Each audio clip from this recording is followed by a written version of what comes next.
I met a gypsy. Before we get into this episode of the podcast, we need to bring you a quick word from our sponsor, motorsport.com. I got a YZ450F that I got some upgrades to do. You know exactly where I'm going. I'm going to need some help with customer service, so I'm going to chat with a gearhead.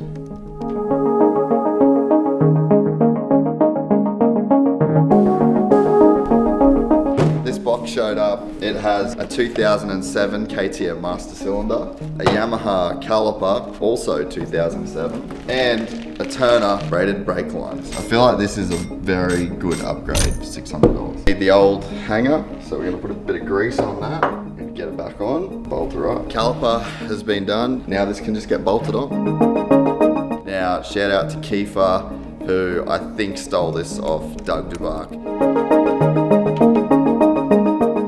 That was easy. Nah, that was easy. This is a pretty epic upgrade. You can get OEM parts to build this little Frankenstein brake kit, or basically anything else for any brand by going to motorsport.com.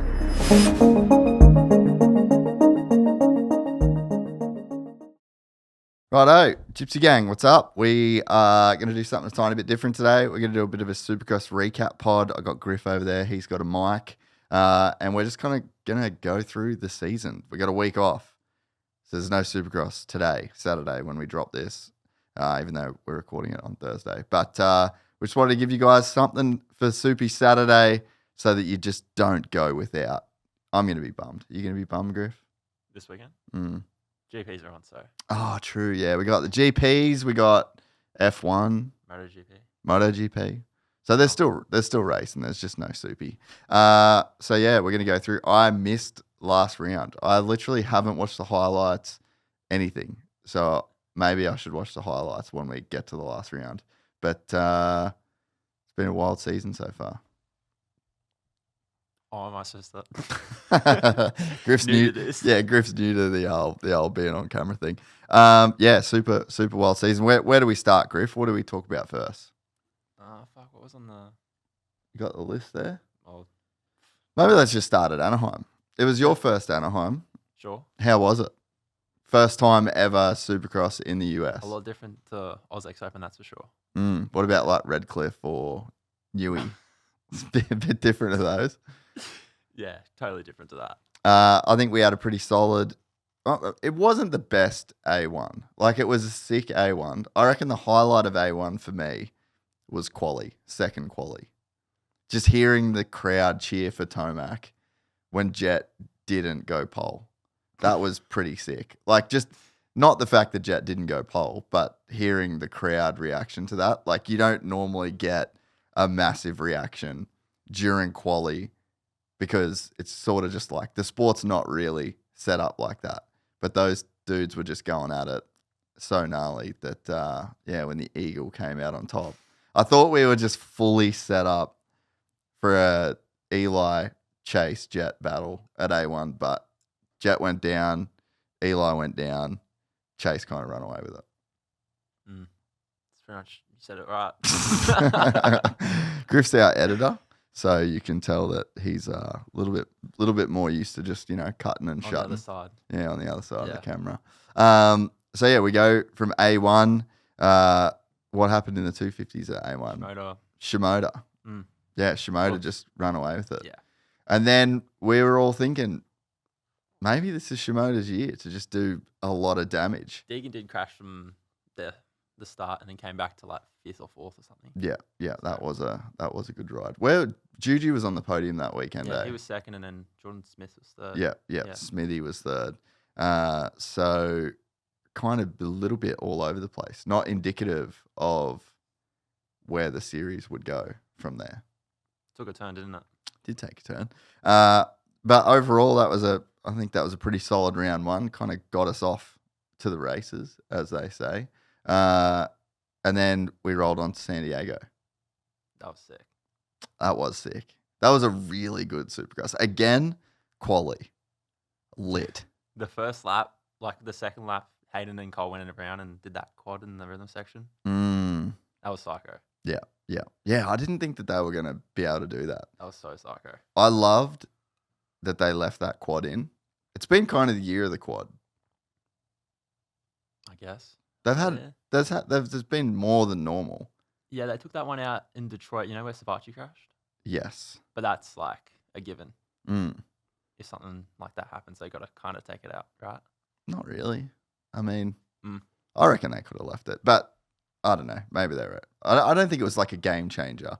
But the San Diego quad was massive, relatively safe, and it was really good for racing. Like the 250s were doing it. JuJu stopped doing it in the main, still won the main event. So it's not like it was a make or break. If you didn't do it, you couldn't win the race. So I kind of liked the way that it added to racing, gave some options.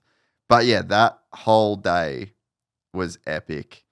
Again, with the whole quali thing. Like there was a picture I put on my story at one point. It was, I can't remember the order, but they were like in the hundreds of seconds. And you just never see that. And everyone that was in the stadium was glued to that. It was actually fucking sick.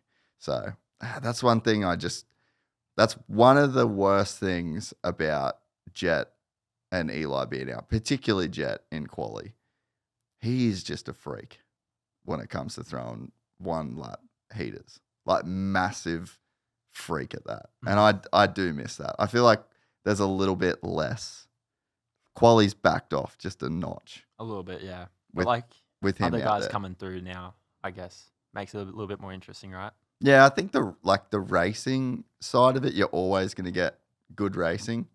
But that guy just always finds a way.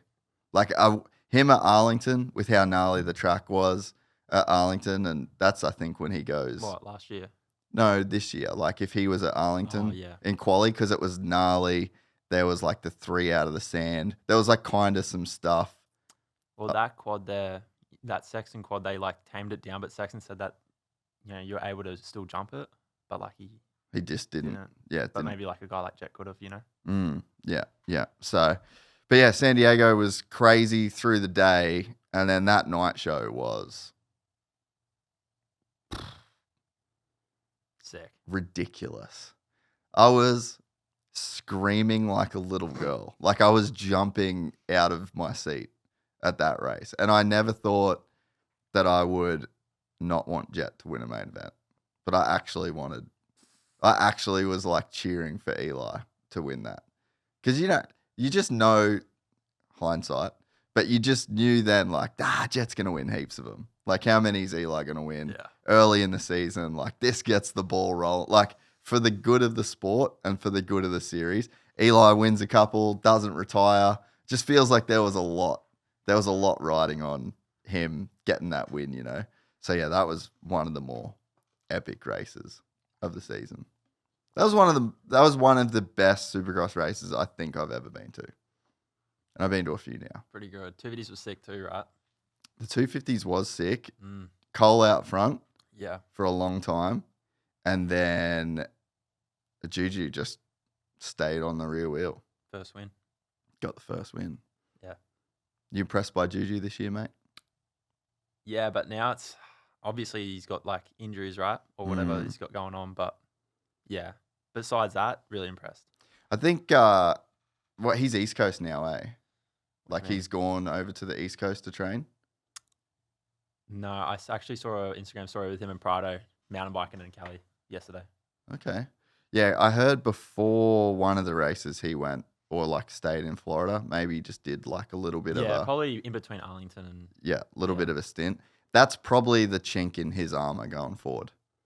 Very, very, very, very good on the slick hard pack dirt, but not as adapted to the ruts. You don't think San Diego is ready?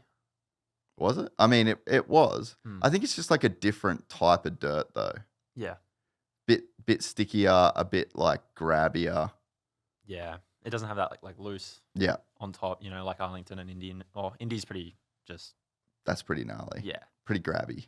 Because I think that's the difference, right? Is there's ruts, but if the soil, it's like still a kind of hard packed. It's not like Indy, they said it was like a sponge. Like the more you rode it, the more moisture came out of it. Whereas I think that's like a very East Coast thing. So I don't know. It seems like maybe that's the chink in his armor. And maybe that's needs to be a bit of the focus going forward. He'll get it sorted out. Oh, for sure. He's got plenty of time. But yeah, I mean, crazy. And crazy to see, like, the story of those few rounds was Deegan not doing what we all thought he would do. Like, the Deegan that raced Arlington is the dude we thought we were going to see at every single round. Like, there was part of me, obviously, Deegan Glazer. Obvious, all right, goes without saying, right? But there was a part of me that was like, he could just win I didn't think he'd win every single race. People were saying that, though. Yeah, I mean, I felt it. I was like, there's probably, like, the way that he rode at SMX, like, Pierce Brown beat him at the last one, right? Mm-hmm. That's what I thought would happen. Is like, he wins all of them, something happens, someone has a standout ride and beats him at one of them. Especially when Kitchen went out, like, after A1. Yeah. Like, first practice, it felt like it was just, I think Schmoder as well. I think it was like a toss-up between them two. But, like, obviously what happened with him, you know? That was a bummer. Yeah. I wonder what that does for his... It's like, he kind of contract year, right? Is it? I think so. And you win the first one, then you get injured at the second one. But you kind of stay out there. You tough it. Like... You toughen it out, but for what cost? But I think he sort of did enough. That's where it's like, did he do enough in that first one to be like... What, to get a... Almost get a ride again. Like, just get a ride? But with Honda. Oh, yeah. Probably. He's definitely... Who else is Honda going to get? Maybe they just don't have two guys. Surely they'll have to. I don't know. I'm just saying. Because I know that was a thing this year, was like, he was really... I feel like it was his year where he had to, like, solidify a ride. I could be wrong. I think you're wrong. Yeah, no, fair. Cole Davies, bit of a standout. Was San Diego where he won a heat race at A1, right? No. He didn't? No. But he came from the back. Ooh. That's right. Yeah, you're going to end up on. Yeah, well. Good one. Fuck, how many minutes did we get into this before we triggered the SX scum alert? Oh, I love it. Yeah, he did come from the back. He won the heat at San Diego, right? Yeah, San Diego. Then he goes on to get his first podium. He didn't at San Diego. He got fourth, didn't he? Because he crashed. Yeah. But kind of lit the world on fire. Yeah. At San Diego. He's been probably the feel-good story of the year. Oh, yeah. Like, I think by far. Crushes it on the podium, crushes it in the press conference. And the leaps, think about, like, the trajectory that he's on. If you look at last year, Vegas. No, but, like, okay, so A2, he was battling, no shade to Gavin Towers, but he was battling Gavin Towers for the win. And it's just, like, getting lapped. You know, he's getting lapped by him a year later. It's kind of crazy. It is crazy, dude. Yeah. But when I spoke to Ben after all those future races, he was not stoked on Cole at all. Like, almost wouldn't even let me be stoked. He was like, nah, bro, he was so shit. I'm like, dude, I mean, he won. He's like, nah, terrible, dude, terrible. So that I was like, he must be going pretty good.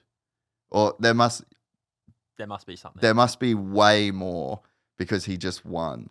But even the podium and press conference stuff, like, he was basically a mute last year. Didn't say anything, 2-word answers, trying to give him, like, the big old layups for him to just, you know, just Luca. Yeah. Just feed him something that he can really work with, and just nothing. So think about on the bike, light years ahead, and then off the bike. He's like a crowd fan favorite now. And it's only just getting started for him. 17. The fan base that I think he will build over the next few years. Like, when's his first title run? Next year. Like, he could win the title next year? Yeah. I fully agree, 100%. Like, he might come in as the favorite next year, depending what coast he rides. It's pretty wild. Mm-hmm. And is he flying under the radar? Nah. Is it out that, like, you think it's out there that he's going to be the guy? I think so. Yeah, I wonder, Like, I wonder if we're all just going to be crazy surprised when he just fully smashes everyone next year. Well, actually, I heard that David Villiman actually gave him a bit of props. He said he's better than Jett at the same age. That's what I'm literally thinking that. I'm like, is he going to be... Because Jett was wild at 17. Yeah. Really good, but... And then you rightly point out, pull up the Racer X clip of the whoops that we were talking about. This is one of the things that you look at. This is one of, like, the small things that you look at with a guy like him, and you go, okay, that's actually pretty special. So we're talking about Indy. So yeah, those whoops, nobody is touching those things. And Cole, coming from the back, pause, in an east-west shootout, blows past Shimoda.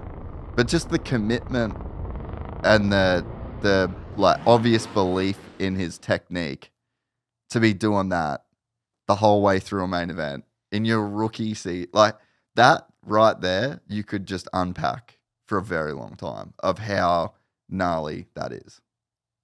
That's fucked up. What was Deegs doing through there? I haven't watched it.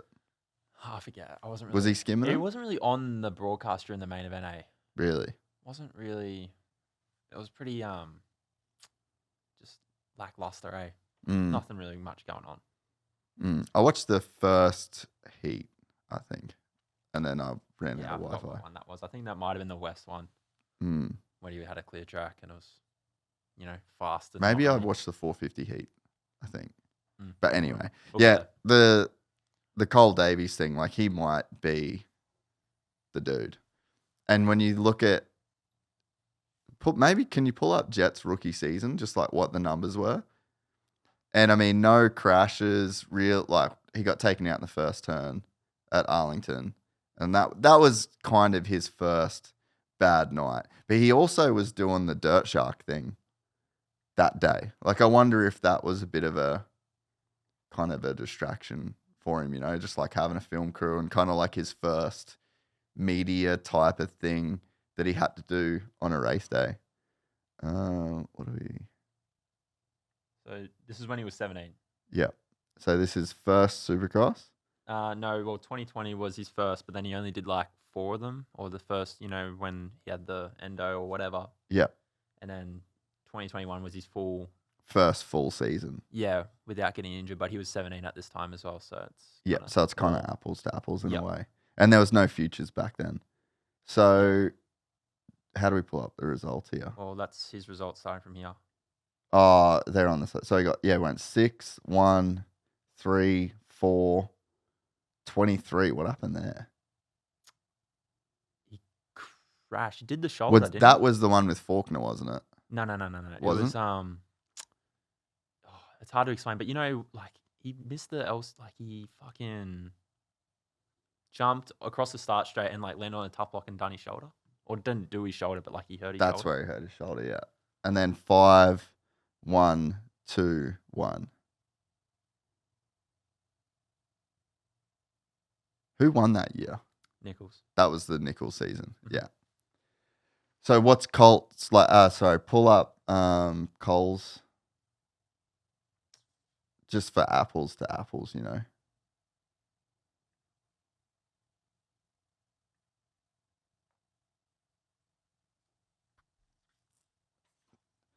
So 8, that was way from the back. 8, 4, 3, 3, 7, 5. Should have been a 1. Should have been a 1. He should have won Phoenix, dude. That was tough seeing him go around last. That last main. That was tough, bro. He had a buffer too, right? Like he was riding. He could have finished like 3rd and still. Yeah, he was riding unbelievable. Definitely should have won that night. Yeah, so I mean, let's say he wins that race. Pretty comparable season. Jett won more though. But Jett, you wouldn't say Colt is like a phenom, right? like, so if you compare Jett's first season to Cole's, who was in the class? You had Colt, Nichols obviously It won. was literally just him, Craig, and Schmoder was on his rookie, or not rookie, but like second year as well. Yeah. And then like I think it was like Mitchell Oldenburg was like the 5th place guy. So, Like they had Volan for a bit, but he was a rookie too. Like it Yeah. was just very, I don't know. so you think about who, I wouldn't say that the West is stacked, No. but you've got Deegan, who's won 2 SMX titles, an outdoor title, phenom, like pretty safe to say, phenom. And then you've got JuJu, crazy talented, crazy fast, second season. And then we had RJ, obviously. I'd say RJ is like a very comparable guy to Colt in a way. Nichols? Yeah, in terms of, he's not like a phenom guy, like obviously super fast, kind of in it for the title. But I guess my point is like Jett wasn't racing like these phenom Yeah. young dudes like in No there. one won a title yet. Yeah, 250 prime. Yeah. Whereas like he's kind of got Deegan that's in his prime on a 250, and JuJu is fucking good, like really, really good and really fast. Shimoda. So I don't know. Yeah, pretty crazy. It's cool to hear Villeman give him that level of props. But yeah, just solid. Starts are solid. Fitness is crazy good. Crazy technical. Haven't really seen him have too many crashes except for the Phoenix one, which it's kind of like wrong place, wrong time. I forgot that one. What's that? I forgot that one. Yeah, like, well, that was first lap. Yeah. So it's like, yeah, it's a very comparable season. Next year will be pretty wild to see what he does. We lost Jett at Phoenix. Didn't see that coming.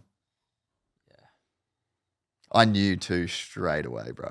I know. As soon as I saw him dab his foot and the reaction, and I didn't even watch the race, bro. I just watched him ride around the outside. Like, you could tell he was like yelling. And it was just like the longest, slowest ride around the stadium. And I'm just like, fuck. Yeah, dude. Done. Me and Jeff Monroe were like, just literally just saw it and we were like, what the fuck? Like, it was so crazy. There goes my hero. Yeah, just full of like confusion. It was crazy. Yeah. And then Tom was with us too. And like, Tom's his filmer. So like, he's like, what the fuck? So then he's like trying to, hustle over, see what's going on, Yeah, that was a sad day.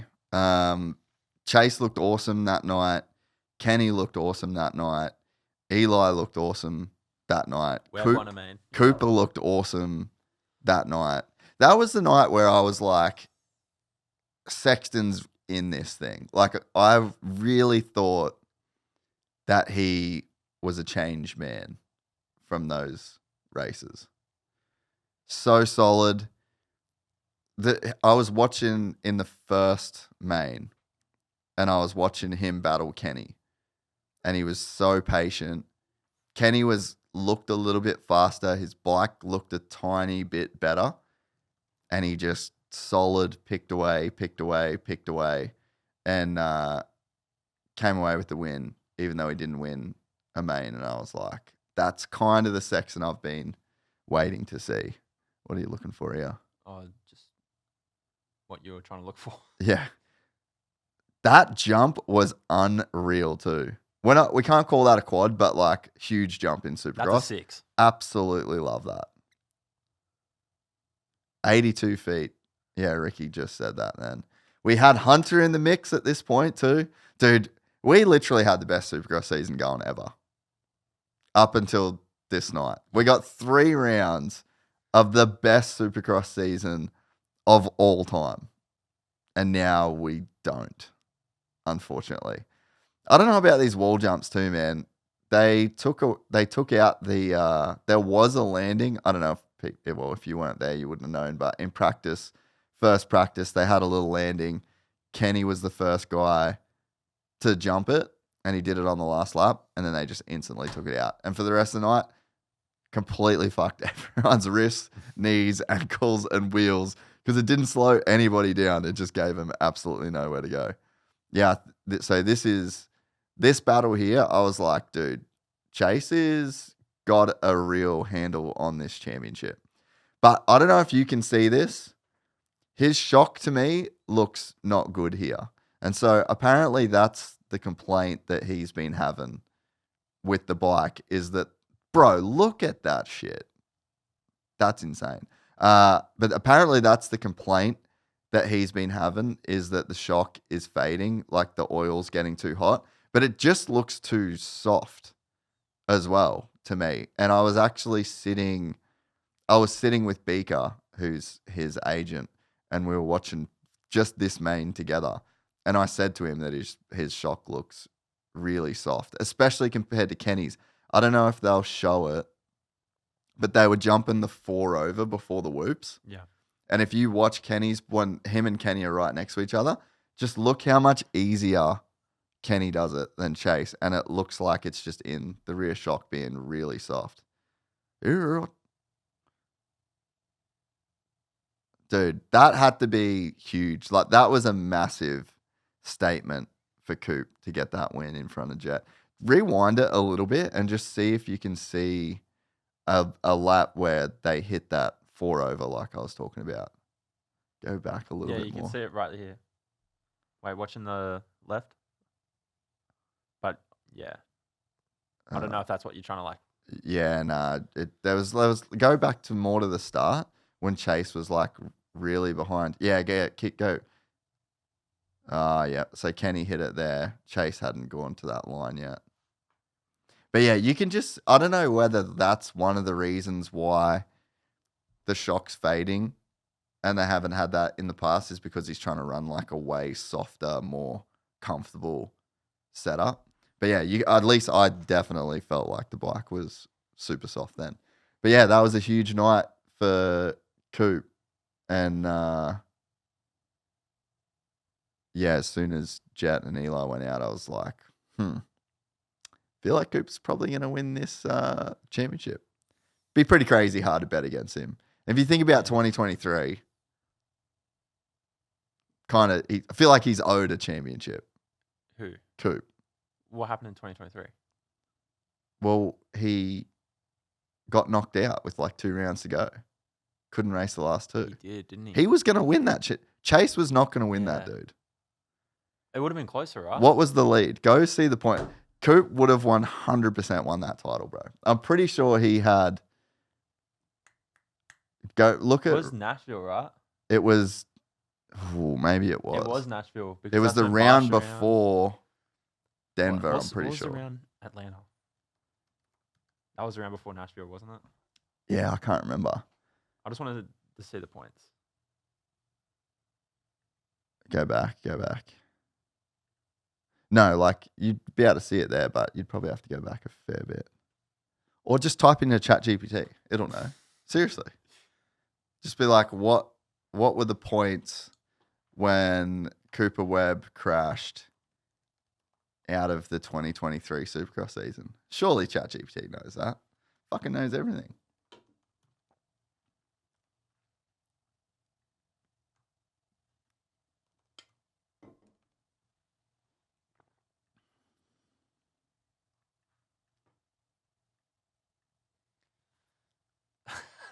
See, prior to the 2023 Nashville Supercross, the 450 championship standing was as follows: Eli Tomac 338 points, Chase Sexton 320, Cooper Webb 304. Okay, so he was a little bit further back than I thought. So yeah, 16 points. Maybe he wouldn't have got it done. Nah, Sexton was rolling. Yeah, he was rolling. But pretty. You just never know. Coop was in there. But yeah, I think, man, we're just seeing vintage Coop, eh? We are. It's so wild that he just commits to his game plan better than anyone. And he just, from the first race of the year, that's the game plan. He's never going to try and win a championship purely based on speed, and he's won 2 of them. It's so gnarly. And in this era now, where they're this is the fastest these guys have ever gone. The bikes are the best. They're the best. This is the peak of Supercross right now. And he's going to win another championship in the exact same way. Like, how many I wouldn't call it that quick, though. What's that? I wouldn't call it that quick, though. Still got a lot of racing to go. No, we definitely still do. You're right. Maybe I'm getting ahead of myself. I just feel like he's massively in the driver's seat. He is, yeah. Especially after that last win, for sure. Yeah, and it's like, how many more has he got to... How many more wins does he have to get and then just consistently be on the podium to wrap it up? I think that's the thing you've got to... This is the thing with Coop, right? You got to not have a number in your head if you're Chase. How many seconds can this guy get for how many rounds to still wrap up the championship? That's got to be like the panic button. So you got to think like, fuck, the last 6 rounds. So if Coop gets second the last 6 rounds and wins the title, like that's the kind of points lead. You know what I'm saying? Yeah. So like we're probably getting close to that point.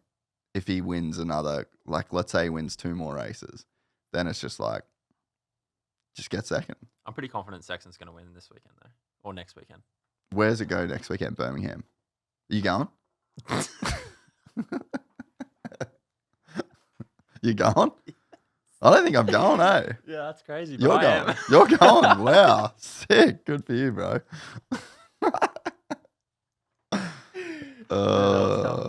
What's the points now? Just ask ChatGPT, bro. Don't bother looking it up. ChatGPT just does everything at Gypsy Tales. Yeah, poor race directs. What's the 450 points in Supercross right now? Cooper Webb, 193. Chase Sexton, 178. Ken Roxon, 167. Justin Cooper, 144. That's wild. Stewart, 140. Anderson, 136. Barsha. Hill! Legacy season. AP, Ferrandis. So, yeah, what? Coop's got 15? Yep. It's a lot. Who won Birmingham last time? Jett was, yeah. The track was kind of gnarly that night, eh? It was. I remember watching it. Yeah, that didn't look like a super fun track to race. It kind of had like red Indy vibes to it. Red Indy vibes? Like, pull up the highlights for Birmingham. I wonder where Chase finished in Birmingham.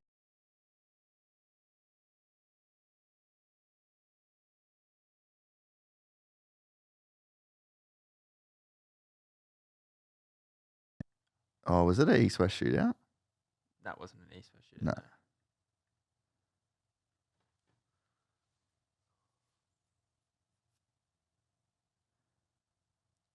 Yeah, it was basically just Jett and Webb all night.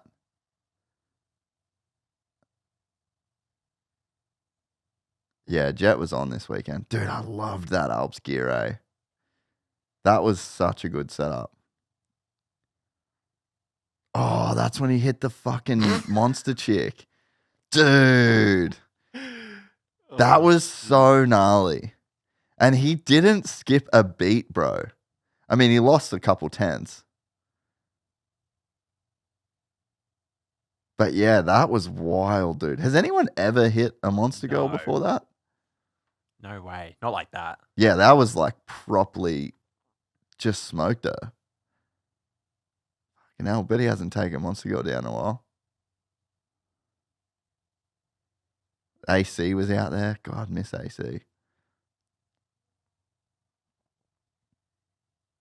Yeah, so you reckon Sexton's going to win? I think so. I think last weekend was still recovering from the last, Daytona. Yeah, he took a pretty big hit. Yeah, it was gnarly. Can you actually play the highlights? I want to watch it. I need to. Indy? Yeah, Indy. I need to get on board.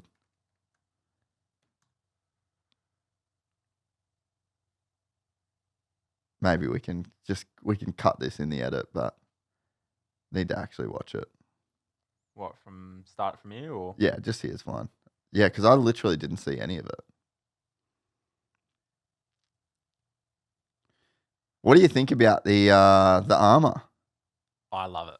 Me too. 'Cause Honestly, I'm a you're an over armor Yeah. guy. Yeah. Nah, I like it. I like that he's found a way to look different.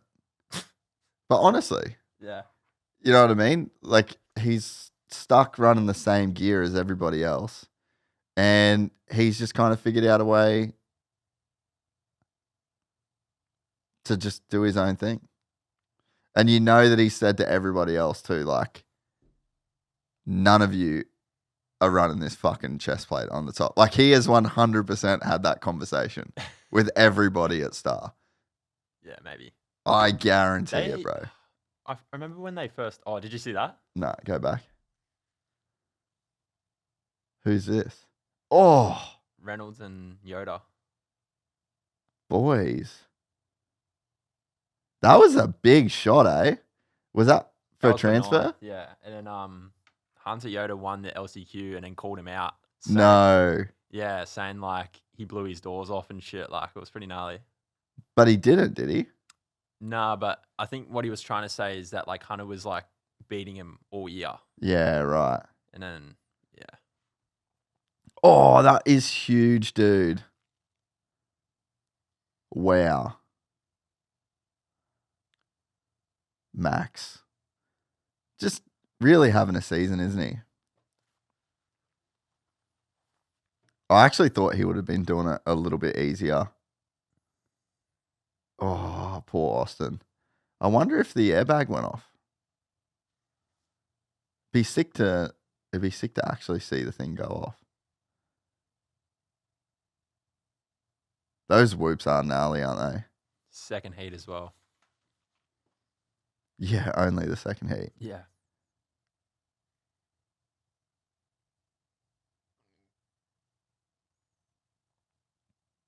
There's so many star bikes, eh, when it's East West. How is like they obviously had Pierce go out. Yep. That sucks too, bro. He was fucking ripping. he probably would have won that main event for sure. If He- not second, easily. Yeah, he was ripping. And I just don't think that speed would have been a fluke. No, Like that's literally what we would have got out of him every single yeah, weekend. you just literally, where he left off at Vegas last year. Yeah. Same. It's crazy. Some guys kind of like just hit a new level, like they just flick a switch and then that's who they are now. Bro, how's Hill? Oi. Oh, this was the heat I watched actually. How's the season Hill's having? It's awesome. The legacy season. The one mistake though. Ooh. What was Wygant saying about his stat of not crashing? He only crashed. Well, he only had one tip over the whole season in 2019. I wonder how many crashes he's had since 2019. Sexton pretty much had the identical crash to that in the main A. I think so. I don't think the broadcast got the whole crash like as it was. Yeah. They kind of got the end of it. Yeah, I think I saw it somewhere and it will literally look like the exact same one. We need to come back to this. We'll circle back. But dude, the kits Bosch has been wearing this year, so underrated. The only guy in TLD this year. Dude, it looks unreal. Man, I would have loved to see Hill get the win in this heat. I just love that Hill kind of called it. The whole year, like It's aging like fine wine, isn't it? like he sit on the podcast and there's like a point in the podcast where I'm like, fuck, I hope he does good, eh?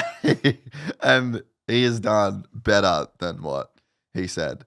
Like, fucking so happy for him. He's the best dude. The Quadlock boys have been doing good too. Yes. Wonder when Honda's going to put someone on there. Maybe they just might not at this point. Mm. Oh, dude, you see that? Yeah. What the fuck? Malcolm's having a season too, bro.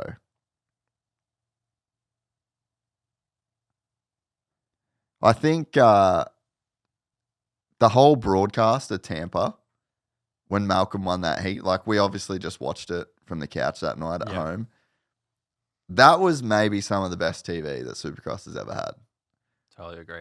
Like, the way that Ricky was talking to James in the booth, and like you could hear how happy everyone was for Malcom, but also James. Like, you could hear how happy Ricky was. Yep. He's like, "Get down there, bro." Like, it was just, that whole thing was so raw and real and off script and unprofessional in a good way. You know what I mean? Like, I don't want them to be professional in that moment. I want them to just, what they did, that's what I want. Perfect. That was fucking so cool.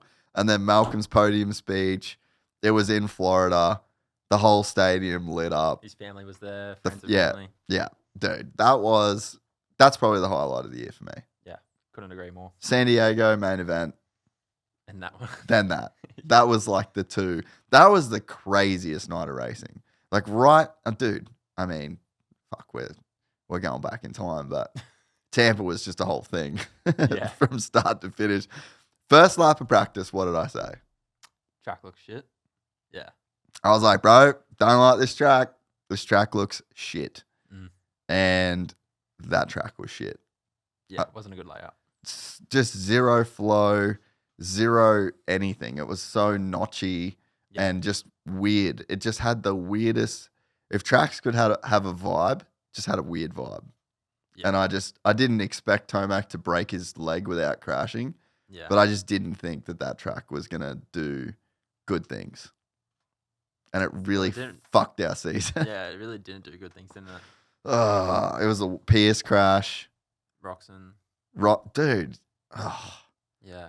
Do the math on the points, actually, real quick. Let's say Roxon got third in Tampa, which would you reckon ChatGPT would pick that up?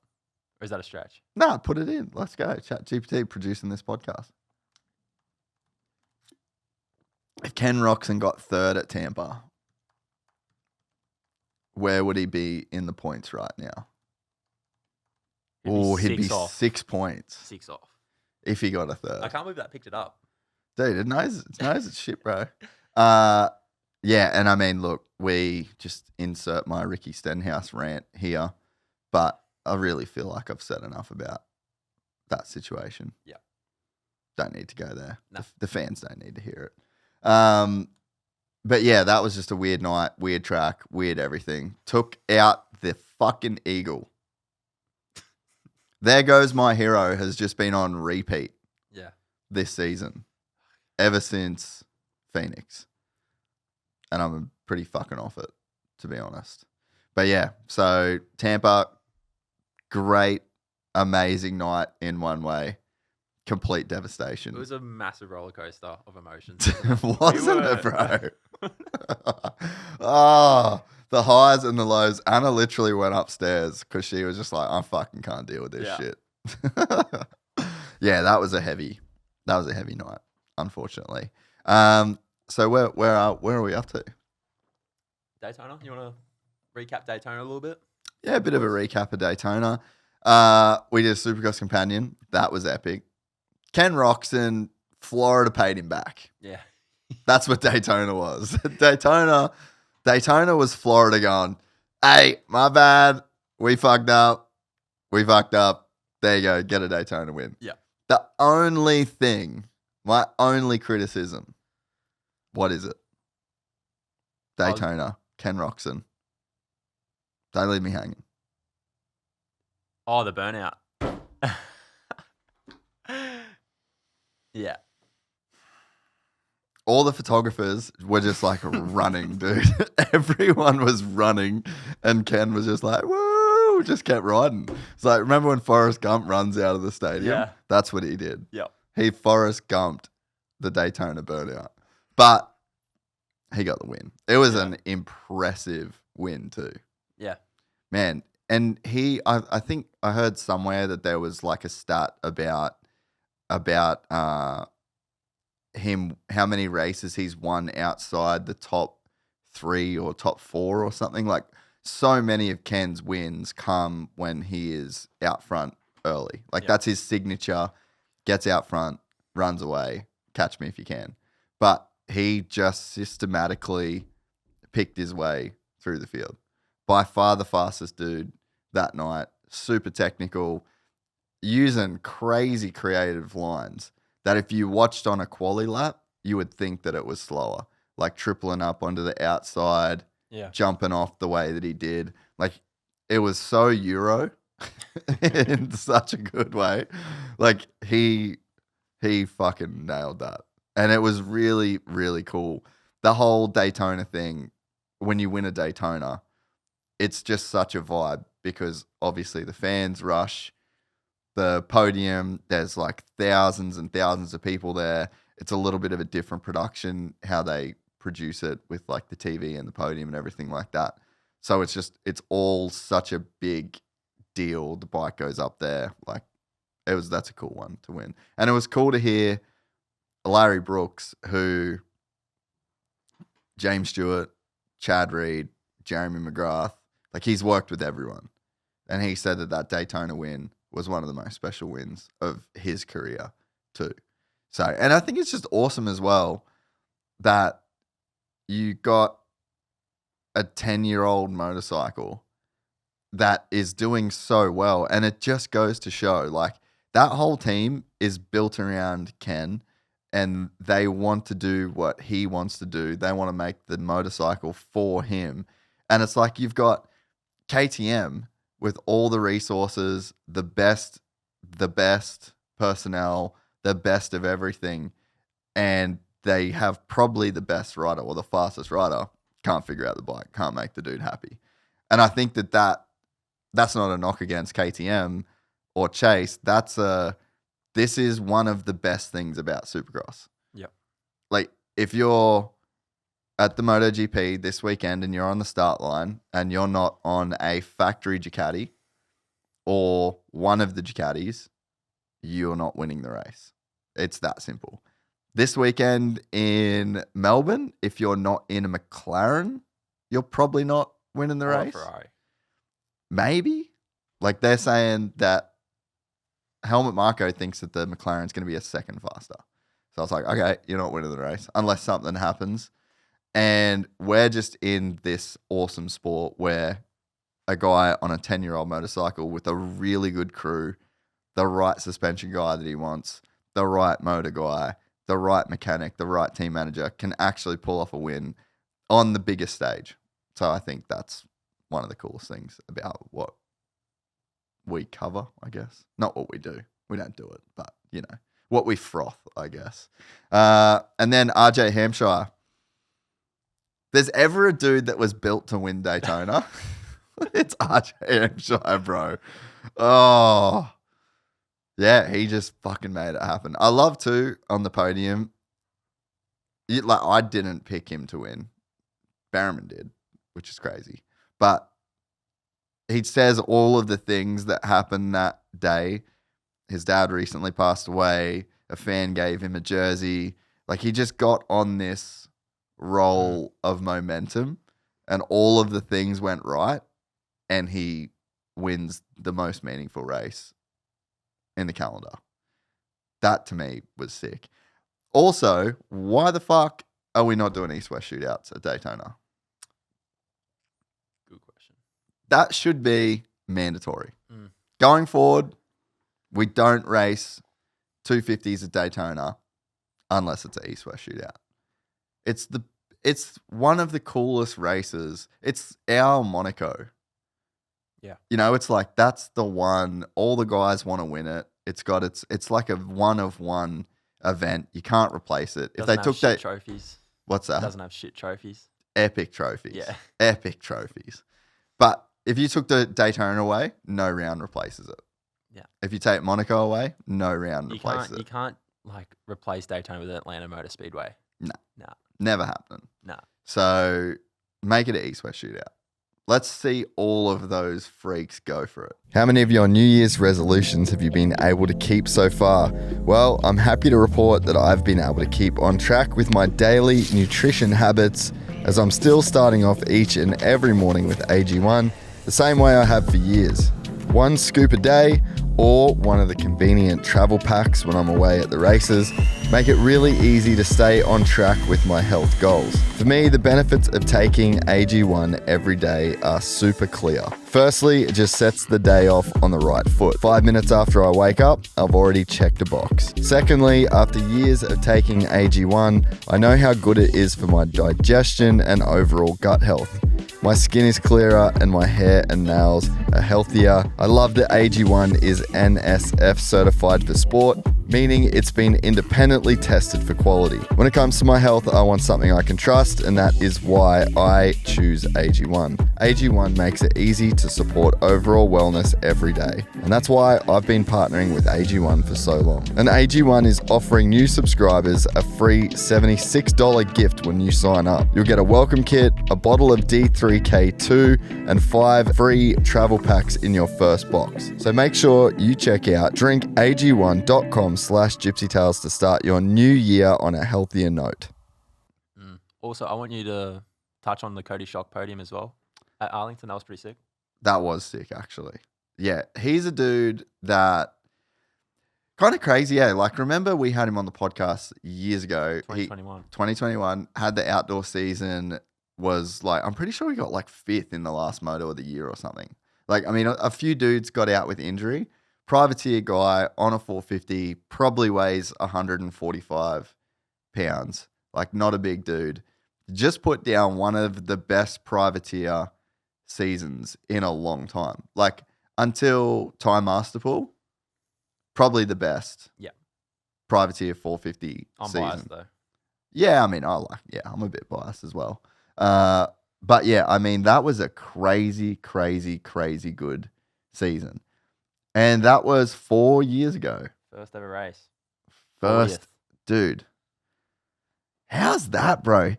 Coty Shock has had the come up of a lifetime. In 2016, he got last place at Unadilla. Pro debut, last place. He then goes on to High Point, gets himself a 27th, goes on to Redbud, gets himself a 35th. Oh, this is the next year. Yeah, 2017. Bro, the career arc of Coty Shock is next level. Just wait here.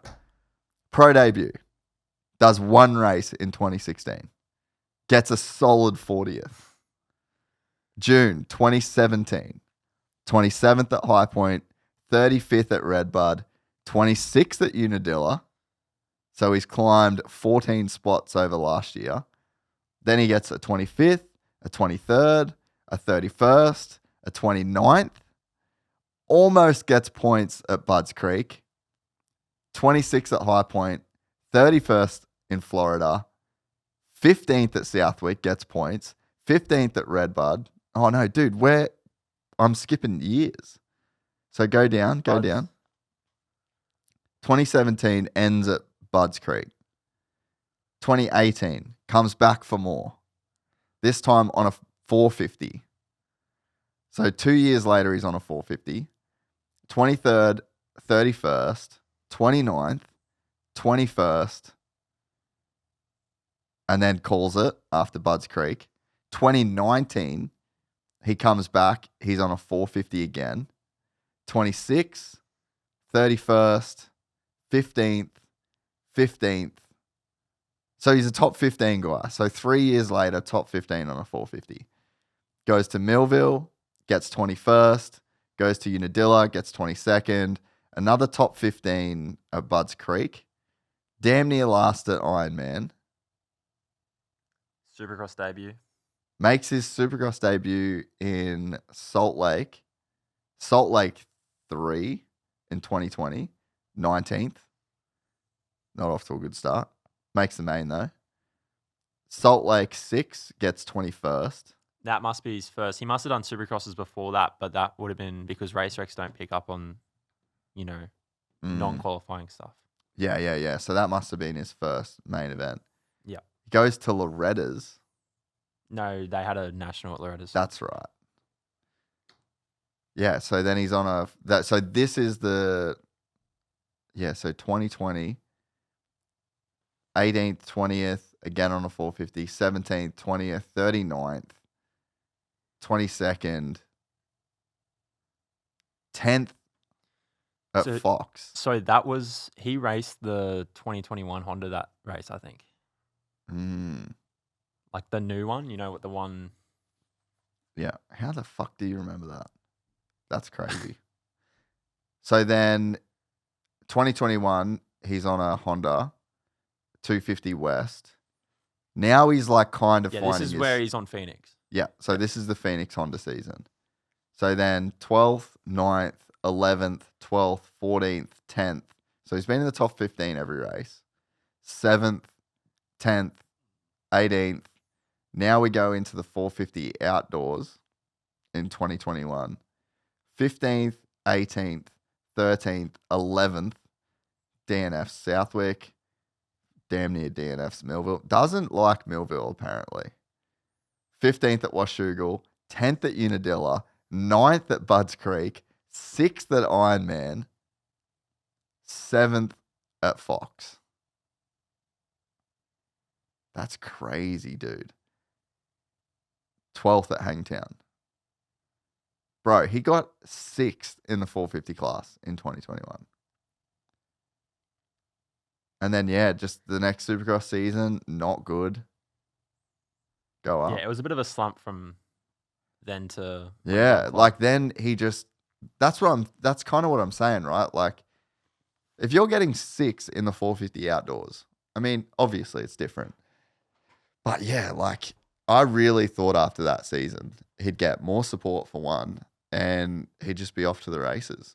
But it obviously. In Miata, you got less. Yeah. Because that team shut down? No? Yeah. Yeah. Oh. No, it didn't shut down. But he said he got fired from it. Yeah, I'm not too sure. So I don't know what the deal is. But yeah. No, it was it was Chaparral Honda. It wasn't Phoenix Honda. Was it Chaparral Honda? Yeah, it was Chaparral Honda. Well, that was the Michael Lindsay team. I thought Michael Lindsay's team was Phoenix Honda. Oh, yeah. No, Chaparral. Chaparral. But then he was on Phoenix that year after. And then that's what I think he said he got fired from. Yeah, must be. And then went to club. So then if you go to, so then 2024, Club MX. And I mean, he was really good last year. Gets the MVP when Deegan takes him out, breaks his collarbone, comes back the next week. Outdoors, not so good. And then just scroll up to this year. So we're going 2025 West Coast Supercross, 6th, 6th, 5th, 8th, 2nd, 14th, 17th. Not the best the last couple of weeks. 14th, he was on a 250 racing 450s though. That's right. That wasn't a West Coast race. That's actually kind of crazy to get top 15 on a 450 at Daytona. And then not a good race at Indy. But yeah, I mean, dude, awesome. I wonder if Star comes knocking. They got plenty of riders. It's not like that. But I mean, look at what they did with Lopes when he started doing good at club. God, that's got to be a bitter little. They definitely don't like each other. No. Club must just be like, fuck off. Stay over there. Don't even look at our guys. Dude, Deegan and Coty on the same team. I feel like they just. Huh? They'll end up squashing it though. Maybe Deegs needs him around. Yeah, maybe. Maybe he just needs that energy, you know. Nah, Cody's cool. I'm stoked that he's having the season that he's having. He deserves it. Bro, to be just consistently getting last at Nationals and just to have the belief It's impressive that you can get second at a Supercross race. Kind of shits on my privateer theory. Yeah. Yeah. But my privateer theory doesn't apply to outdoors. They should be in outdoors. But yeah, just crazy. Like he's had such a cool career and such a cool come up. Yeah, thought I would get lucky, but doesn't turn out. What else have we got on our topic list? Do you want to finish off this? Yeah, actually, yeah. We got sidetracked. That was a good sidetrack though. Dude, look at all the star bikes. 1, 2, 3, 4, 5, 6. That's not that bad, actually, when you say it like that. But we haven't mentioned Vial. Got the red plate now too. That's crazy, dude. It's actually crazy to get that step off out of that first turn like that. How's AC calling Hammaker? Just fully called it from day one, like the first minute of Race Day Live. I was watching Race Day Live the whole drive to Vegas. I had the iPad. Yeah, me and Anna were watching it too. Oh, really? Yeah, she would have loved it. Yeah, she was frothing it. She was pretty over it by the end of the day, I'm sure. Yeah. So, yeah, Davies with a mistake early in the main. So, that puts him way down. Like virtually at last. Man, Hymus, dude, like fastest in the first practice. No, he came up though through the pack. I don't know where he got to, but then he crashed on the over-under. But he was in the top 10, I'm pretty sure. He did have a big one, eh? Yeah. I did see that. He's fine though. Like he was posting clips like yesterday, but Yeah, he's riding outdoors, eh? Mm-hmm. Yeah, I knew that. Oh, they got Jett in the booth.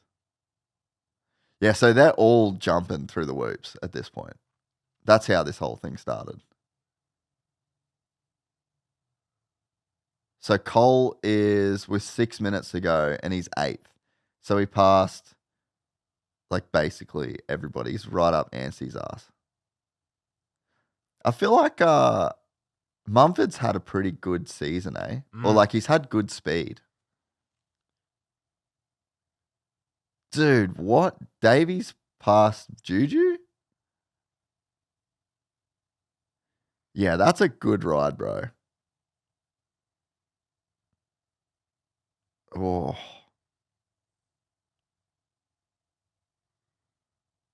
That's pretty wild, eh? Through the net.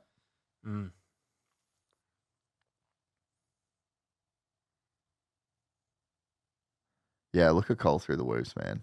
And so Hammaker just kind of controlled the race. Yep. Not the flashiest dude, but just gets it done. Bro, they're gnarly. Wow. Those whoops are gnarly. How good do you think it felt for Mitch to get a win?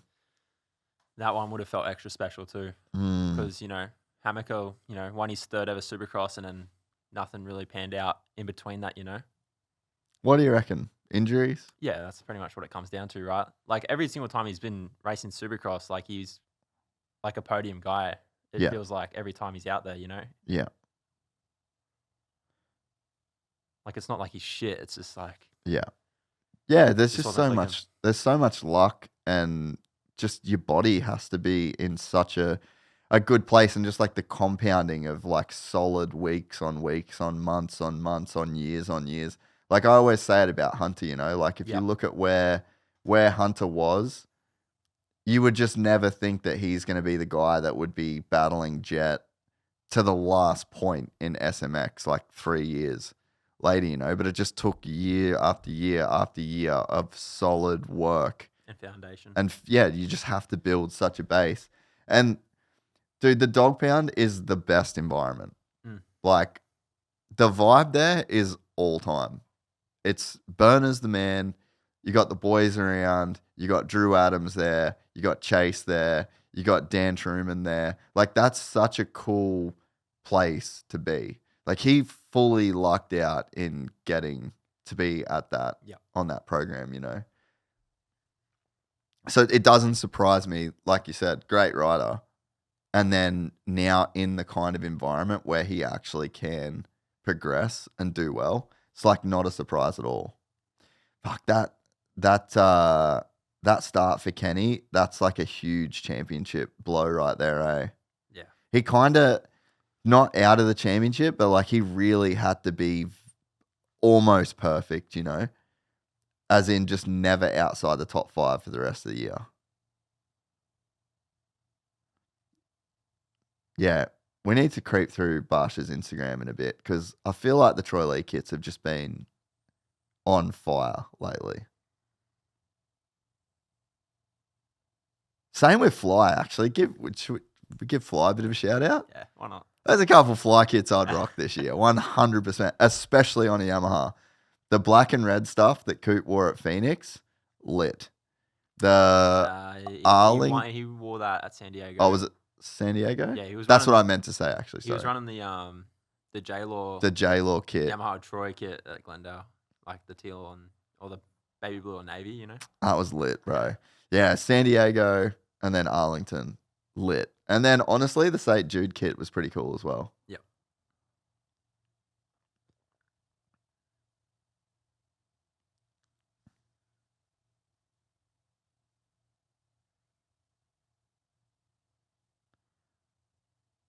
Rounded up. Is that a cowboy reference?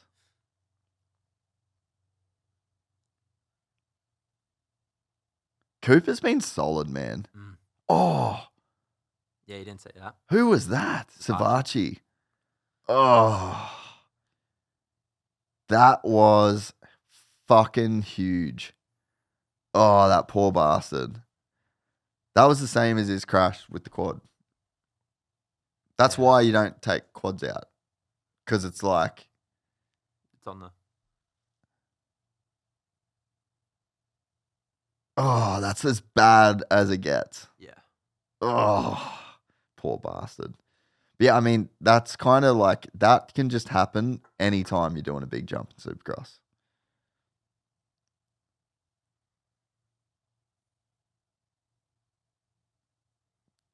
How's the speed difference then between Cooper and Barsha jumping through the whoops? He was probably half a second quicker. Barsha's been doing awesome, man. Yeah, slowly clawing his way back into form, you know? Yeah. I wonder what it is. Like, I haven't really spoke to him at all this year. That was a good pass. Like, he had to have something happening at the start of the year. Maybe just that flu that was going around. Yeah. It's crazy, bro. Like, it's pretty gnarly, yeah. Everyone was sick. Literally everybody at the start of the year. Man, would have been cool to see Barsha get a podium. Ooh, Sexton down.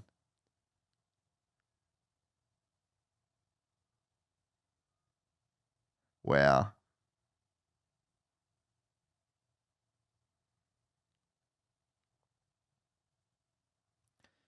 Yeah, you can just see how soft this shock looks, eh? Especially late.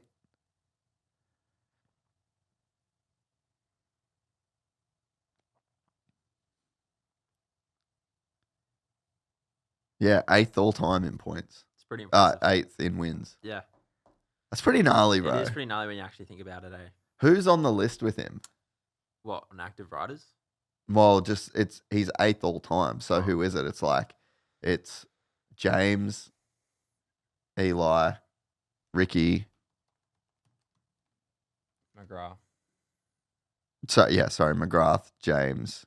What do I type up in ChatGPT? Just 450 all time, top 10 all time winners in Supercross. We need Fowler's database. Yeah. We need the Fowler. We need the Fowler search engine. Yeah, McGrath, Tomac, Stewart, Carmichael, Reed, Villapoto, Dungy. Oh, so it's got Coop as 10th, which is wrong. Yeah, as of... Oh. Yeah, no, it's fucked up. But yeah, I mean, so he would have gone past Ricky Johnson and Bob Hanna. Yep. So now he'd be right after Villo, which is wild, dude. Or Dungy. After Dunge. Yeah, I mean, like we said before, just have a game plan, stick to the game plan. Don't crash your motorcycle. Even though they did crash in the heat, but... Yeah, but don't get points in the heat, do you? No. Didn't crash in the main. So yeah, he's just, I don't know. So you're calling Sexton. You still think Sexton's I think Sexton's going to win next What week. makes you say that? Just Well, I said no, before. championship. Oh, the championship? I think Webb still gets it. Yeah. But it could get closer. I feel like the points will get closer towards the end than what it is now. I feel like it will end closer than 15.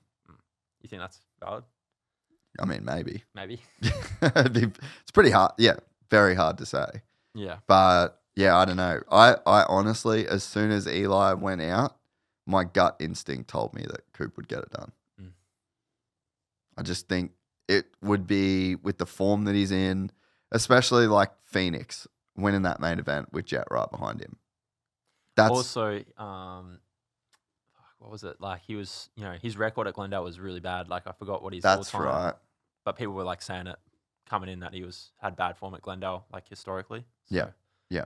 To get that monkey off the shoulder as well was pretty, Yeah, I think just to be able to beat Jett in a moto straight up, Yeah. that's crazy to be out for anyone to do that, honestly. Like that's a pretty big deal, Yeah. And for Coop to do it that early in the season, struggling, had an injury in the off season, like not in form, and still got it done. So as soon as Tomac went out, my gut instinct said Coop, with just all of those factors, Yeah. What else is on our little topics list? Do you want to have a look through the questions now, or do you want to? Yeah, we could have a look through it. Let's have a look. Or do you want to go and find some? Do you want to see? Oh, I suppose we could look at them on the screen. Well, look what's on the thing right now. You want to have a look? Yep.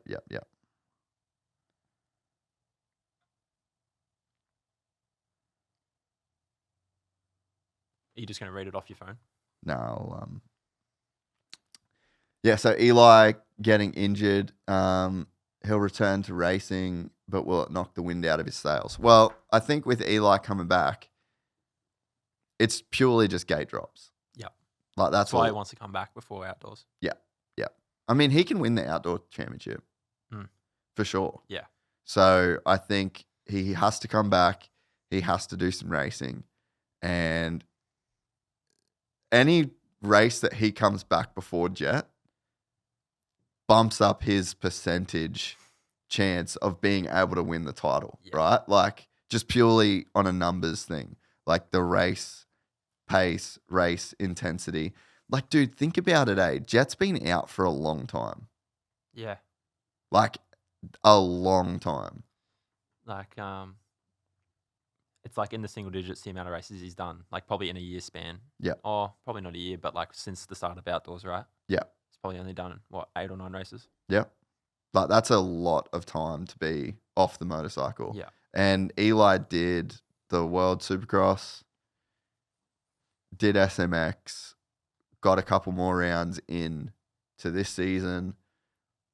Less of a serious injury as well. Like an ACL is a pretty bad injury. But Carmichael, perfect season after an ACL. You just never know whether this is the kind of thing that will really motivate Jett to have that. Does. You know what I mean? I think it does. For sure. There's got to be that. So, or there's like the other side where you just get a taste of being young and rich and chilling. where you're just like, yeah, fuck. I wish I could relate. Yeah, I can't relate either. But you're just like, fuck, I'm cruising, bro. Yeah. But I mean, I don't think that's I don't what think happens. that's the case But I just think ACL's a way harder injury. That's probably the one that lives in the back of your mind a lot more on the bike. I feel like for Eli, just fucking just just screw me up and let's fucking go.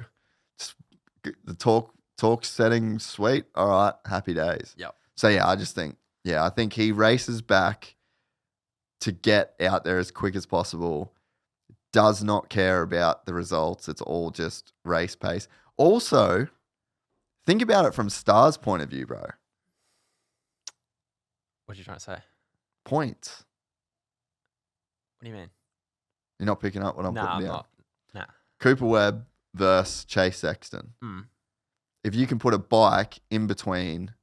Oh, right. Yeah, okay. I get or. Well, they got Christian Craig coming back soon, so. They're just going to gang up on Chase. Yeah, maybe Justin Cooper as well. Just both dudes box him in. Deegan going to come up on a 450?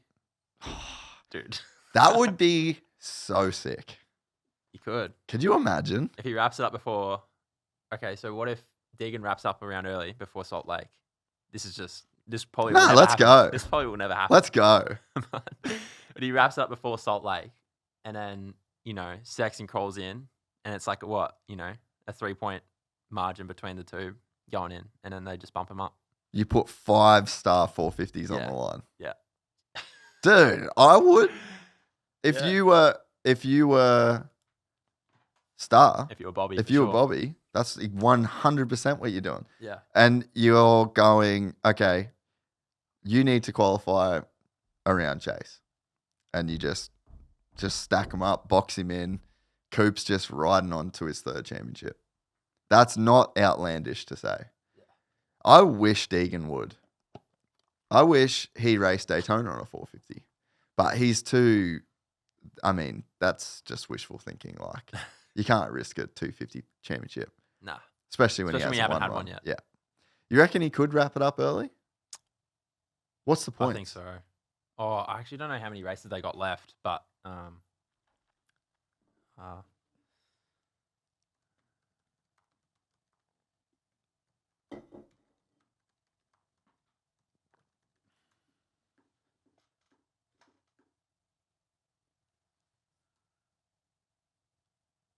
He's got 12 points.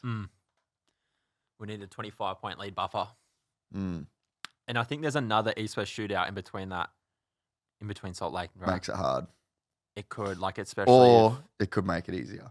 Because isn't it in New York? Is it? Is East Rough? East Rutherford, yeah. Is that New York? Yeah. I think that's the one. I'm going to that. Yeah. Love or that. maybe Pittsburgh. Fuck. I don't know. I might need to fact check on that. Dude, that's our dream scenario. Not if you Chase, No. but if you Star. But even having Christian, Cooper. Well, what? Chase still got Barsha, got Barsha, got Malcom. I don't know that those guys care. Yeah, maybe not. I don't think it's the same. Barsha definitely doesn't. They're fighting for their life. Like, all of those Yeah. guys are fighting for their life. They don't care about Chase Sexton right now. Yeah. There's no team orders, I think, that can help. AP, obviously. Mm-hmm.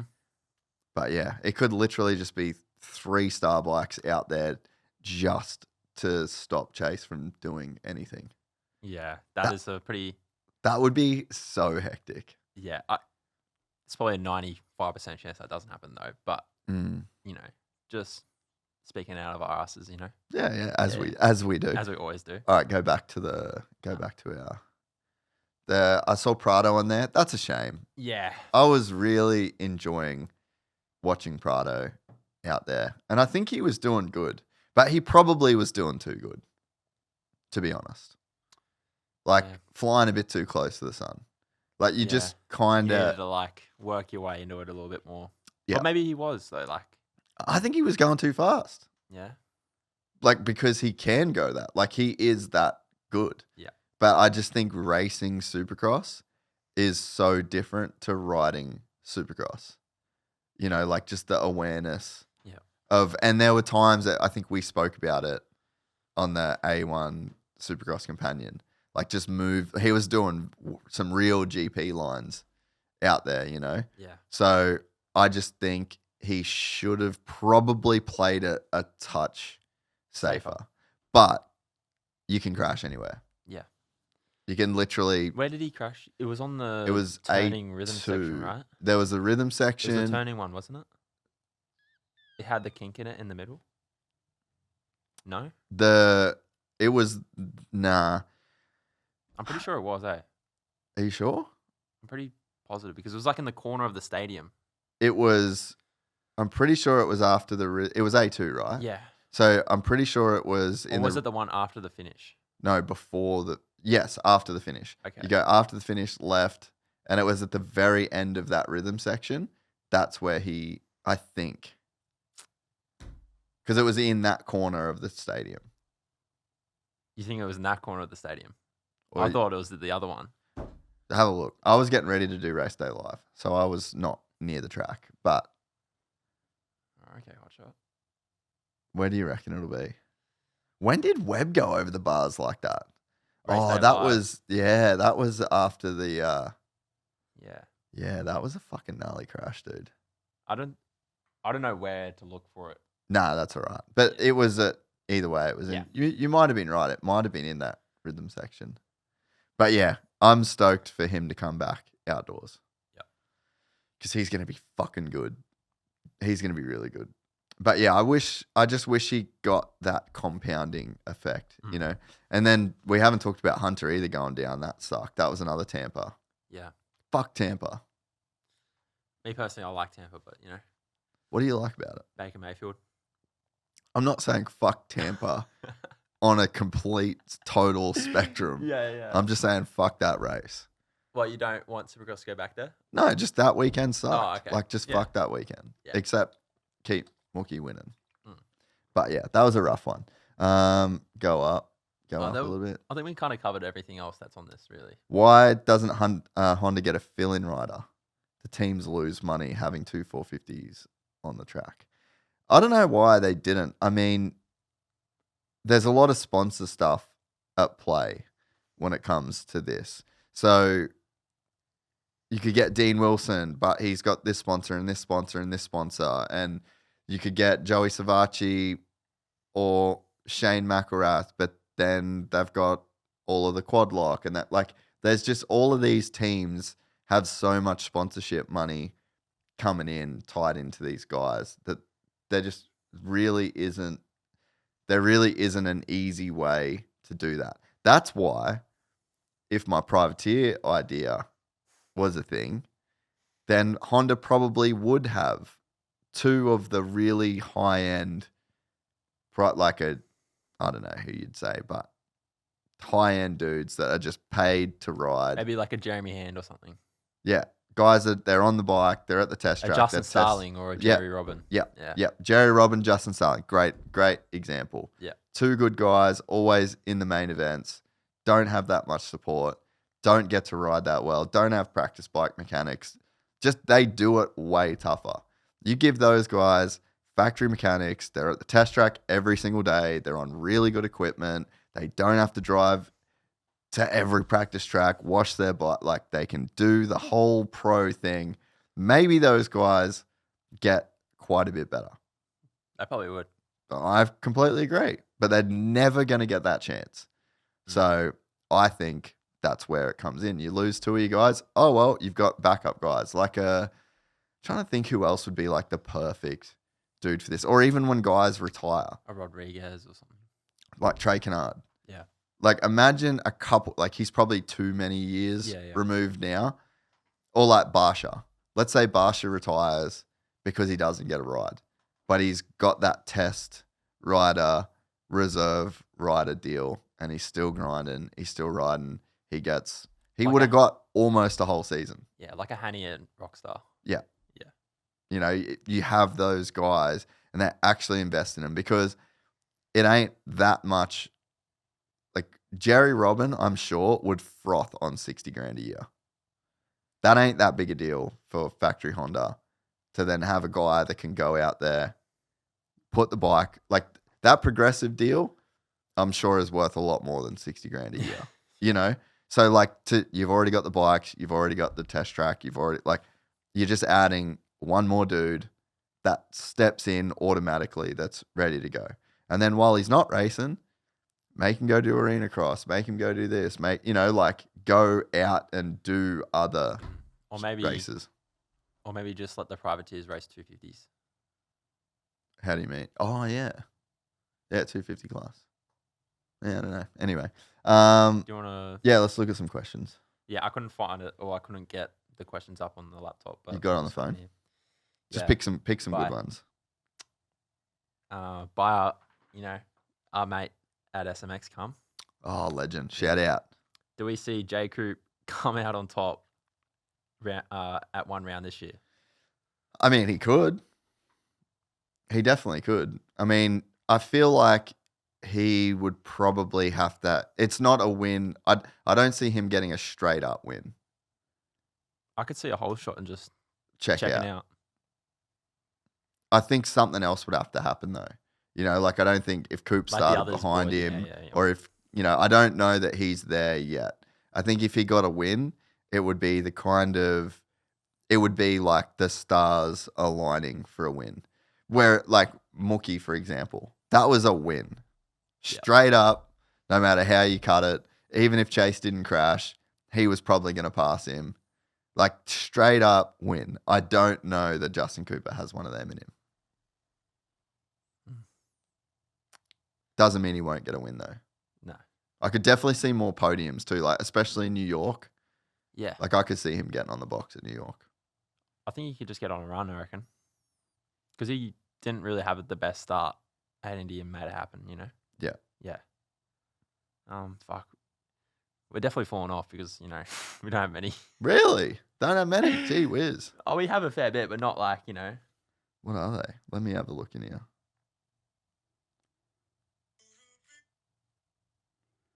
All right.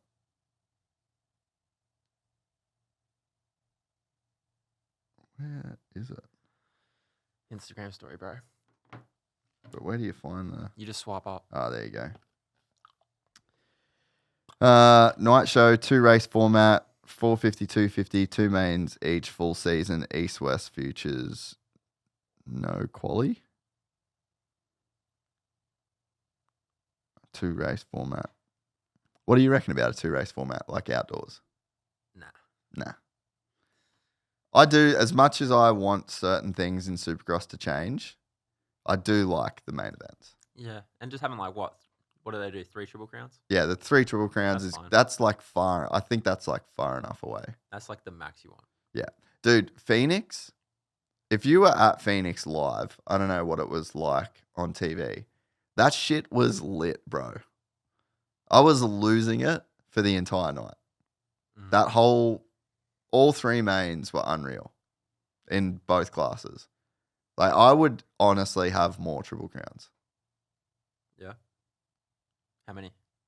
What do they do now? 3. Oh, maybe they do more than 3. Do they? I don't know. But I mean, I don't know. I personally really like the Triple Crowns. I don't think we need to change the format. I like the 20-minute mains as well. And I like that there's a bit of a difference. I don't know. I don't think we have to change that. What else have we got here? Just 3. Are you coming to Pittsburgh? Unfortunately not. But apparently it's going to be really good. Everyone's saying that the city is pumped, that it's going to be awesome, that the stadium's sick. But yeah, it's just honestly too expensive. Travel at the moment in America is ridiculous. As you know. But seriously, like, it's actually insane. Thoughts on if you could throw out one bad main event race and best 16 round score wins. So drop your worst round. Nah, I don't like that. That makes it all confusing. How? Just doesn't. Drop. I'm not smart enough to. Listen. Okay. Drop your worst round. All right, type into ChatGPT. What would the 450 Supercross point standing be if riders could drop their worst round? Let's see. I'm honestly not opposed to this idea. But is it super necessary? Like, would it change the outcome of the title? You know what I mean? Mm. Like, maybe it would, but I feel like this 9 times out of 10, like, the same guy would win. So, go up.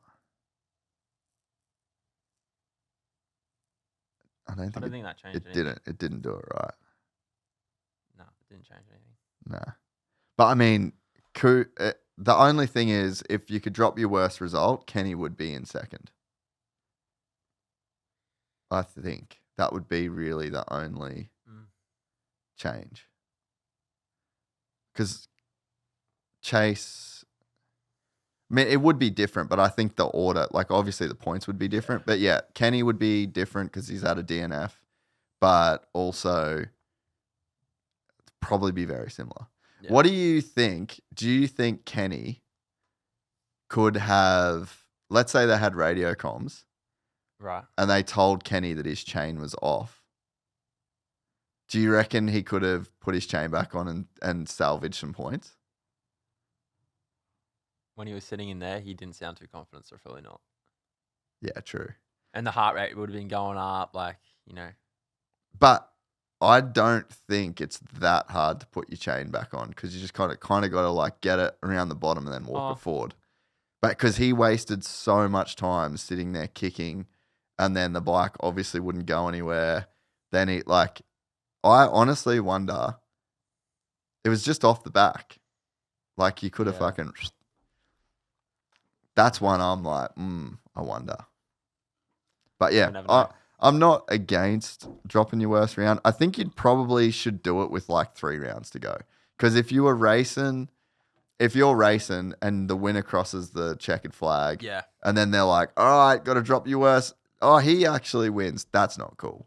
Maybe with like 3 rounds to go, you drop your worst. But I mean, again, it's kind of just confusing. Yeah. Will Sexton get his back? I guess that just means like will Sexton kind of get back to his next weekend, baby. Yeah. Griff's calling it. So yeah, Sexton will. What do you think about the RC drama? I'm not saying anything. What do you think, mate? I don't really have an opinion on it, but I've never seen as much hate in the motor industry as ever before. Crazy, eh? That was very surprising. Pretty crazy. I'm actually just not really going to give a take. I think it sucks. Yeah. My official take on the Daniel Blair RC, fucking sucks. Don't think anyone wins out of that. Nah. I think that, I just think DB's not going to be, you just won't see DB doing anything at Supercross ever again after that. That sucks. And a ton of people shit on Ricky and Lee. That sucks. So it kind of sucks, I guess. That's my official take on it. I know them both as fucking cool dudes that obviously had some dramas with each other, but bummer.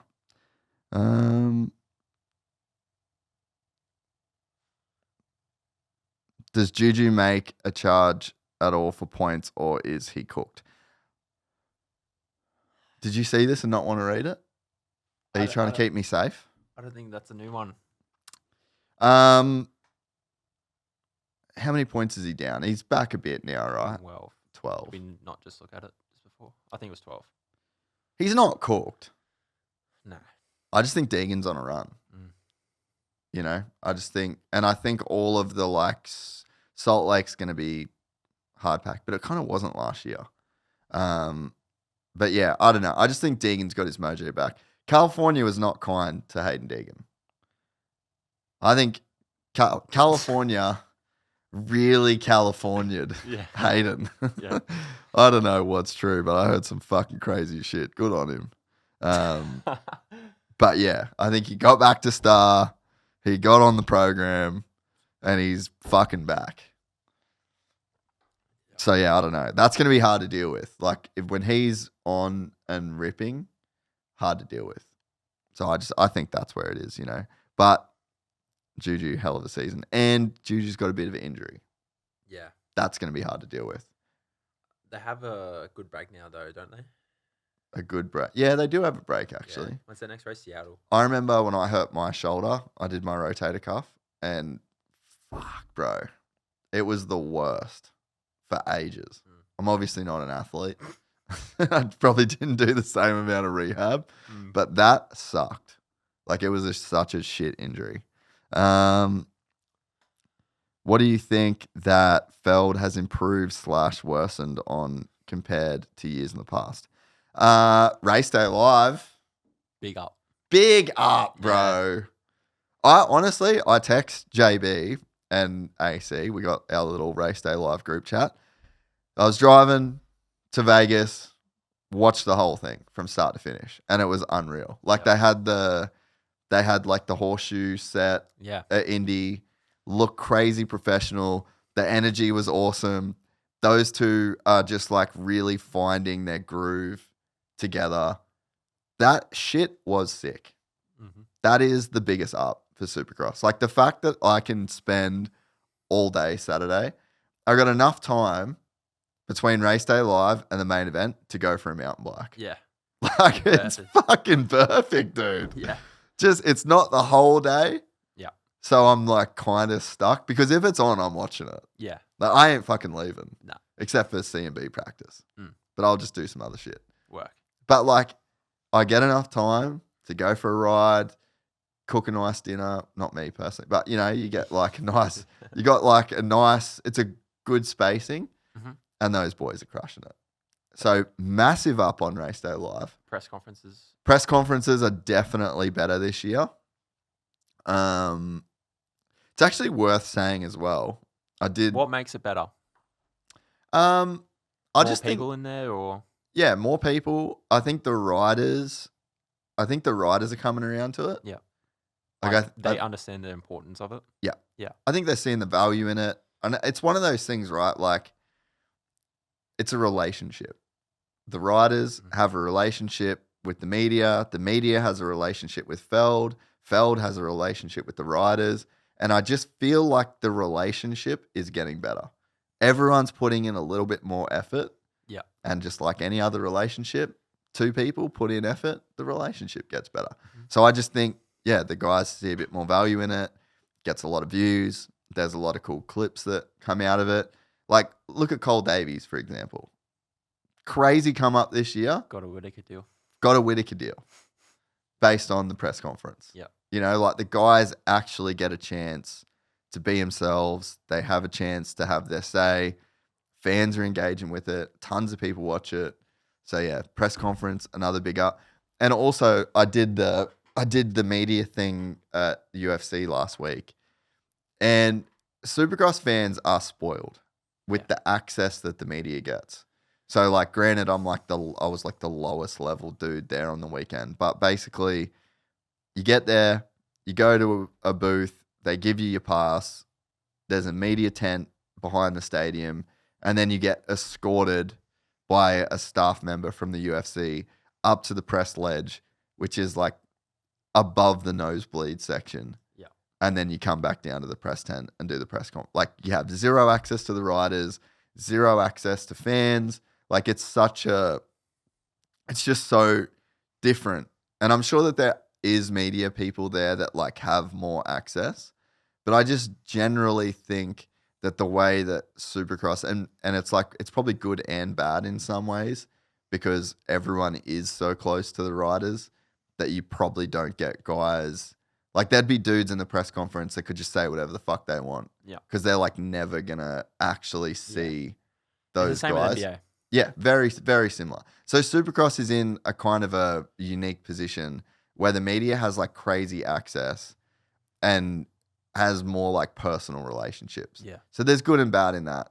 But I think that it's just a different thing that Supercross does. And it does give you really cool shit as a result, you know. I'm trying to think some more positive stuff from Supercross this year. Their socials? Socials are better. Mm-hmm.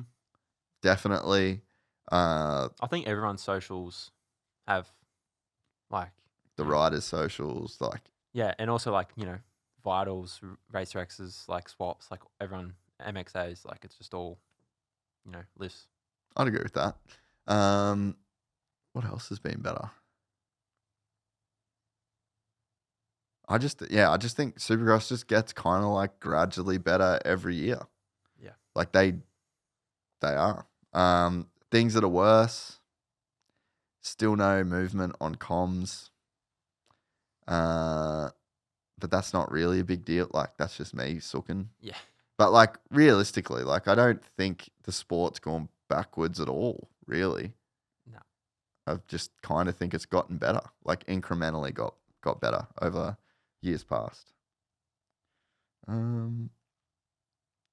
When's the next Super Companion? Don't know. I would have done one this weekend, actually. With the field, how it is, did Deegan dodge the East Coast going west? Definitely not.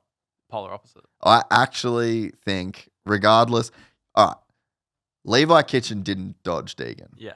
So I'll say that. He was going to do west, and he was violently ill. So the day of the press conference, he was throwing up deluxe in his hotel room, literally couldn't leave the hotel room. And it was going around. There were other people in the pits that had the same thing that same day. So there was some shit going around. So I'm not going to lump Levi Kitchen into this, into this bucket. But for sure, people dodge Deegan. Yeah. 1,000,000%. Mm-hmm. But I also will say, I bet a ton of them wish they didn't. Yeah. I bet there's a bunch of the guys that were lining up at the East Coast that watched the first 3 races of West Coast and went, fuck, I should have stayed. Yeah, I genuinely believe, not a diss, not a knock on anyone. Yeah. It was probably I think RJ was supposed to be doing West as well, right? Yeah, but he did hurt his wrist. Yeah. So I wouldn't want to race. But that's why, like, he didn't dodge. Yeah. Because Yeah. But I mean, I can't say that's a Deegan dodge. No. But I think he just had an injury, you know. But yeah, for sure, there were dudes that didn't want to race that coast. No. But I said it. The first guy that stands up and leans into the rivalry with Deegs is going to have a massive come up. Enter the chat, Julian Bemere. Gone up like 100,000 followers, massive fan love, killed it on the podcast, touched a nerve, you know? Yeah. Like he did exactly what somebody on the West was going to do by putting themselves out there. So, yeah, I think that a bunch of those guys are probably like, fuck. Cooked it. I think no matter what, with the form that Deegs is in now, really, like, you know, he's kind of finding his way. But there might have been someone that could have got a big lead in the first few rounds, or, you know, something. But yeah, definitely people. Deegs didn't dodge anyone. That kid doesn't have a dodging bone in his body. I will tell you that right now. He lives for conflict.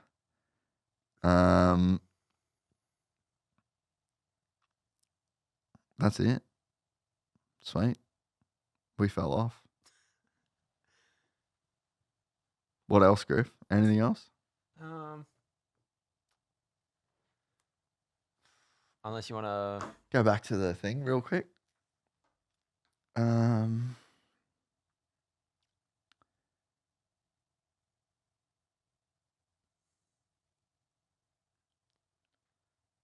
Masterpool. Earning a ride, getting injured early after getting one. Bad Supercross rider or just a motocross expert? What do you reckon? Yeah, look, it's day and night difference, isn't it? I just wonder, like, how his off season was. I actually heard a bunch of shit, so maybe I just won't. Maybe I'll just bite my tongue. I'll bite my tongue too. Did you hear shit too? Yeah, I don't know.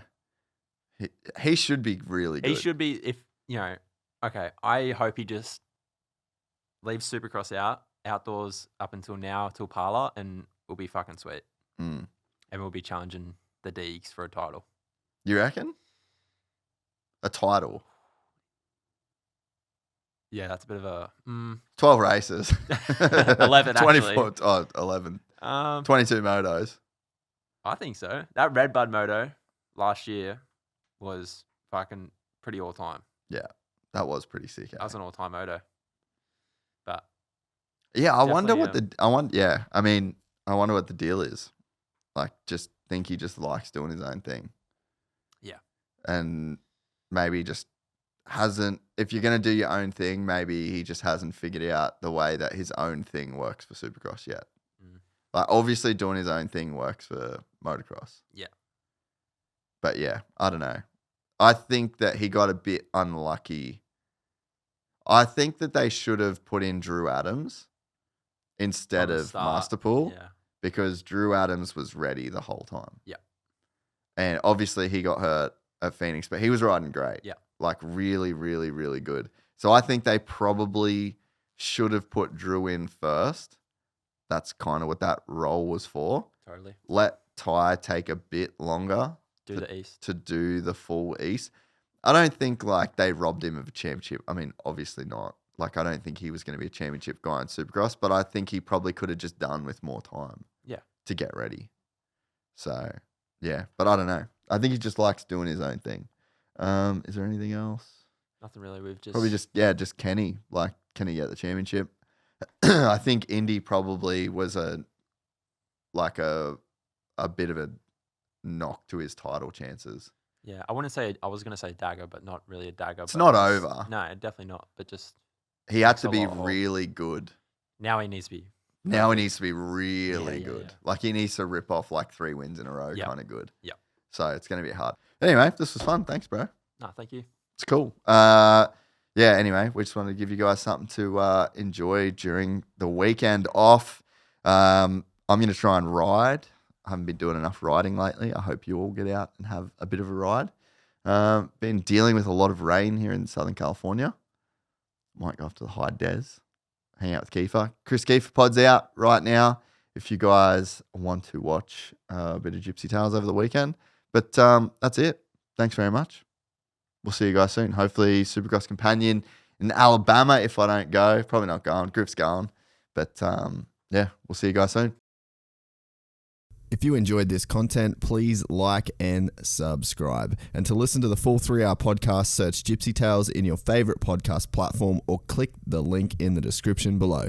Gypsy Gang.